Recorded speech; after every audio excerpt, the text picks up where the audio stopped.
Hello, students. Good morning to each and every one of you. I hope you all are doing good and enjoying your days at your home. So, today, class 7, we are going to take a lesson from SST from the portion of history. So, it's our lesson number 3, and the name of the lesson is the Delhi Sultanate. So, let's get started. How did the city of Delhi gain prominence on the Indian map? So basically, this is the main question from our chapter कि किस तरह से दिल्ली ने Indian map में अपना एक दबदबा हासिल किया. So in this chapter, we will study about different Muslim dynasties of the Delhi Sultanate, and we will explore their strategies of the military control and resources mobilization employed by the sultans कि किस तरह से मुस्लिम dynasties अलग अलग मुस्लिम dynasties Delhi में आई और अपनी military control और किस तरह से उन्होंने स्ट्रैटेजीज बना के दिल्ली में राज किया. So how was the first Muslim dynasty established in India? किस तरह से पहली मुस्लिम डायनेस्टी इंडिया में एस्टैब्लिश हुई? The slave dynasty ruled the subcontinent for about 84 years. It was the first Muslim dynasty that ruled India. So ये कौन सी dynasty थी जिन्होंने 84 ईयर्स रूल किया? Slave dynasty. और पहली डायनेस्टी जिसने पहली मुस्लिम डायनेस्टी जिसने इंडिया में रूल किया उस डायनेस्टी का नाम है slave dynasty. Qutub ud Deen Aibak, a slave of Muhammad Ghori, who became the ruler after the death of his master, founded the slave dynasty. और ये जो कुतुब उद दीन ऐबक हैं जो मोहम्मद गौरी के स्लेव थे, ठीक है, उन्होंने ये जो डायनेस्टी है स्लेव डायनेस्टी है उनकी स्थापना की थी. He was a great builder who built the majestic 238 feet high stone tower called Qutub Minar in Delhi. और ये जो कुतुब उद्दीन ऐबक हैं इन्होंने ही कुतुब मीनार जो है ना दिल्ली में, जो कि कितना फीट ऊंचा है, 238 फीट हाइट है जिसकी, उन्होंने उसकी पहली नींव रखी थी. So Aibak is best known for the construction of the Qutub Minar. However, he only constructed the first story, यानी उन्होंने एक मंजिल ही बनाई थी. उसके बाद Iltutmish his son in law and successor, यानी ऐबक के मरने के बाद उसके सक्सेसर यानी जिन्होंने अपना शासक आगे बढ़ाया, क्या नाम था उनका? इतुतमिश. हिज सन इन लॉ यानी उनके दामाद थे, उन्होंने वो टावर जो है, कौन सा टावर? कुतुब मीनार जो है वो कंप्लीट किया. Now we will talk about who were the rulers of Delhi Sultanate. The Delhi Sultanate was a kingdom in India that existed between 1206 and 1526. यानी करीब करीब 300 साल ये इस तरह से दिल्ली सल्तनत जो है वो भारत में रहा. So the Sultanate was ruled by 5 dynasties during this 320 years reign.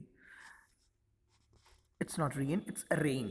सो 320 साल इन्होंने राज किया अलग अलग 5 डायनेस्टीज़ ने. सो कौन कौन से थे वो हम देखेंगे. These were slave dynasty, Khalji dynasty, Tughlaq dynasty, Syed dynasty and Lodi dynasty. ये 5 अलग अलग डायनेस्टीज़ ने दिल्ली में राज किया था. The and came suddenly in 1526 when the Mughals invaded India.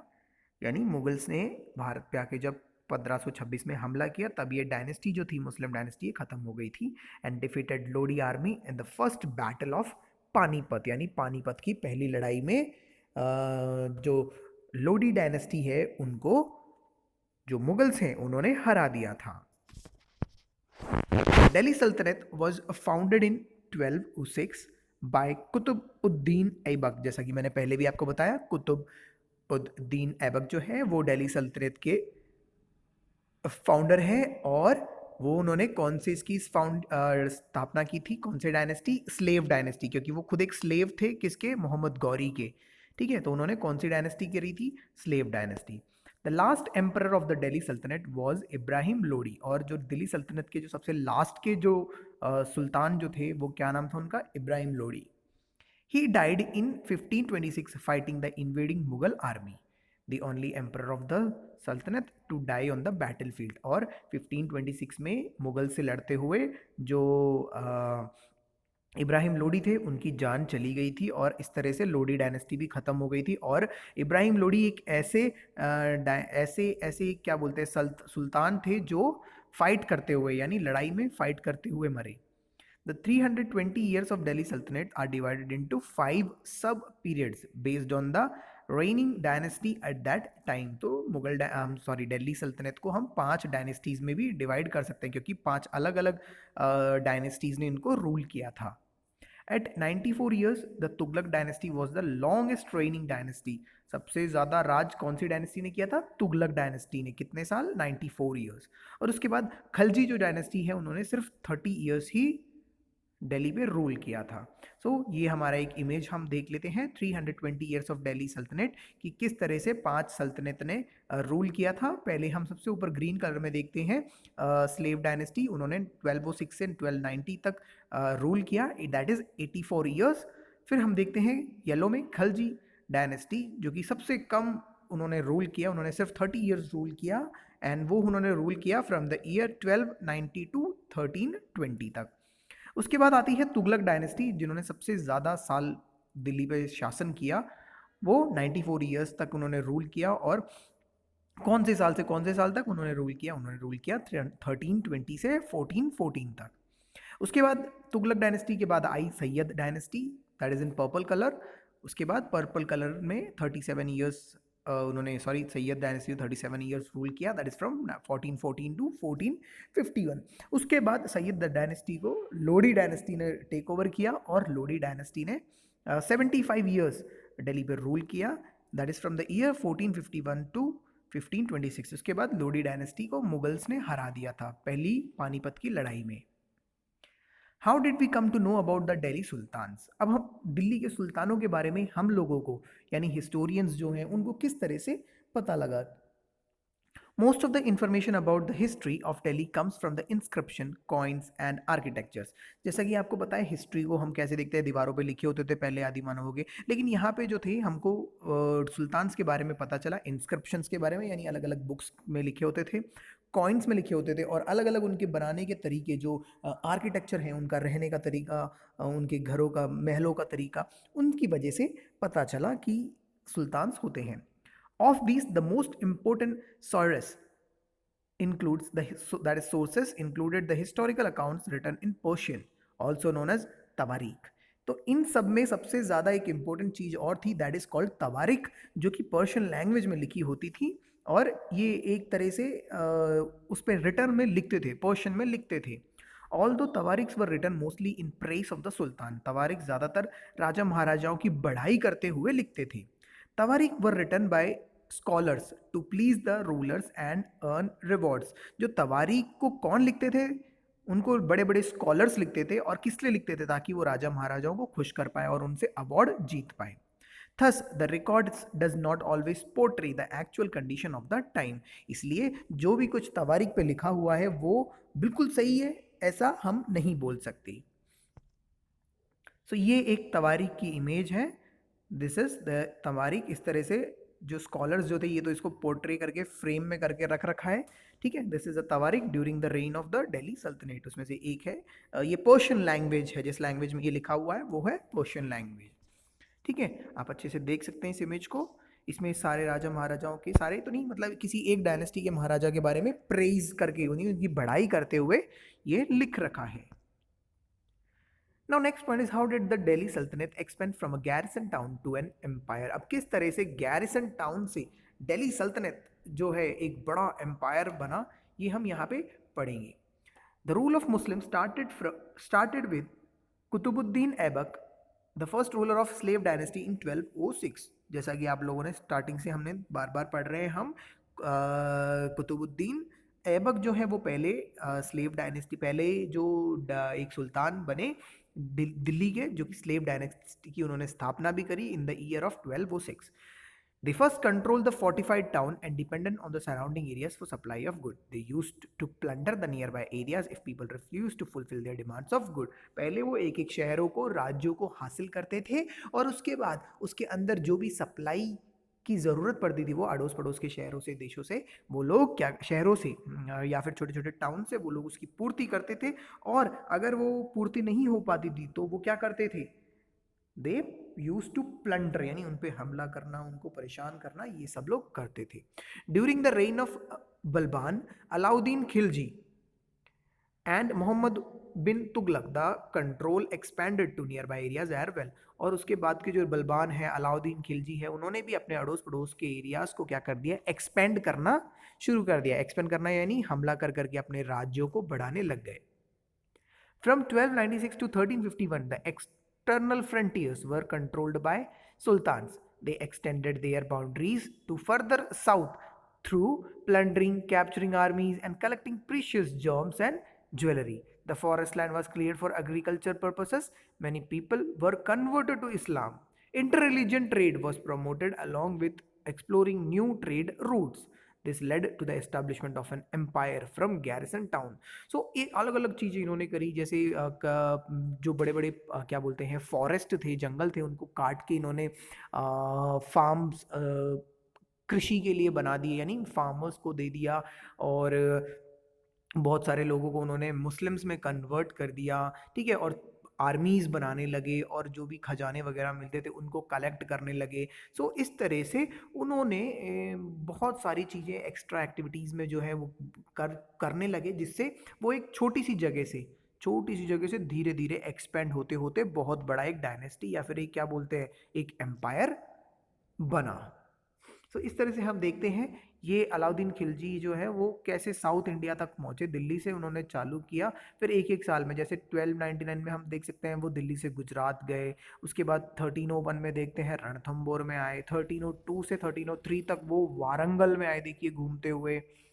Delhi से स्टार्ट करिए देखिए। उसके बाद 1305 में मंडू देवगिरी, 1305 से फिर 1310 तक यादवास, वारंगल गए वापस। फिर इस तरह से अलग अलग शहरों पे उन्होंने अपना डायनेस्टी यानी अपना एक एम्पायर यानी अपना राज्य स्थापित और अपना दबदबा जो बोलते हैं वो स्थापित किया। So how did the Delhi Sultans administer and consolidate their empire? So किस तरह से दिल्ली सुल्तान्स ने या फिर अलग अलग दिल्ली सुल्तानों ने अपनी डायनेस्टी को या फिर अपने एम्पायर को बचा के रखा और आगे करके लेके सबको एक साथ मिला जुला के आगे कैसे करके लेके गए।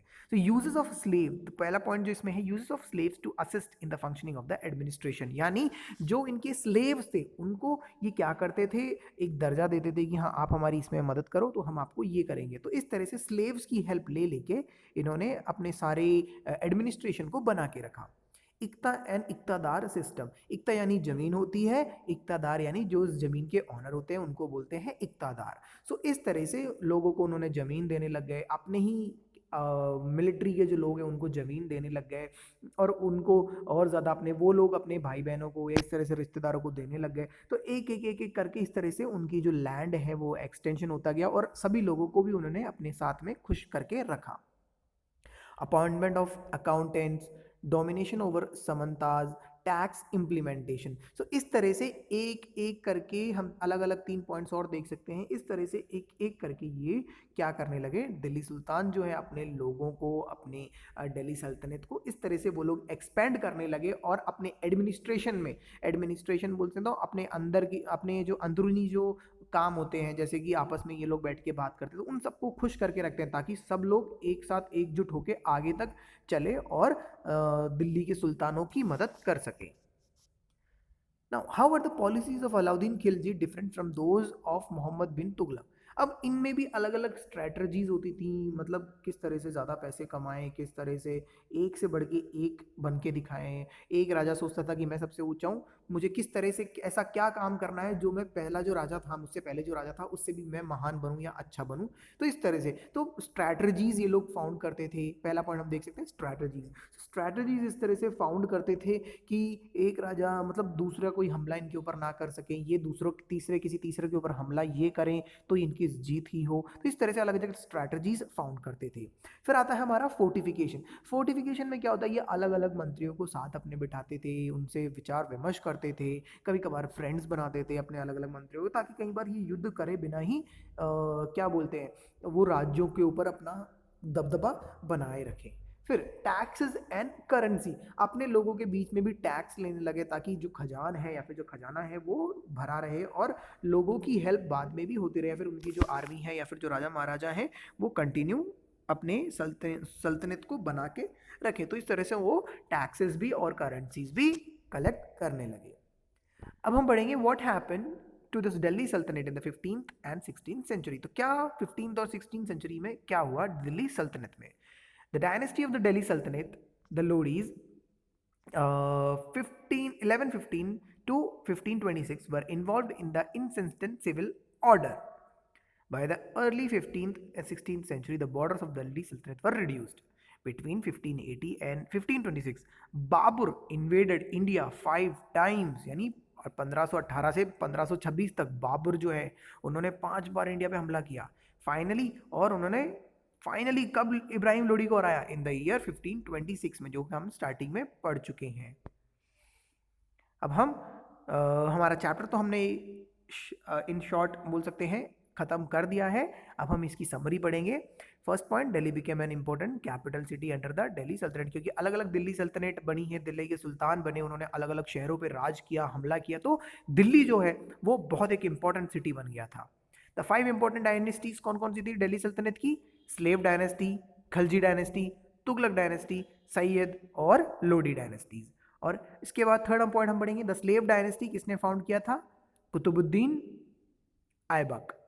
अलाउद्दीन खिलजी जो है वो इंपॉर्टेंट रूलर थे खिलजी डायनेस्टी के। उन्होंने सेवरल एडमिनिस्ट्रेटिव और मार्केट कंट्रोल मेजर्स जो है वो स्थापित किए ताकि उनकी जो आर्मी है वो सबसे लार्ज बनी रहे। Mohammad bin Tughlaq introduced 3 strategies that failed. Mohammad bin Tughlaq जो है उन्होंने 3 स्ट्रैटेजीज ऐसी लेके आए जो फेल हो गई। क्या है? The shifting of his state capital from Delhi to Daulatabad, यानी दिल्ली को दौलताबाद में ट्रांसफर यानी चेंज करने का कोशिश किया, वो फेल हो गया।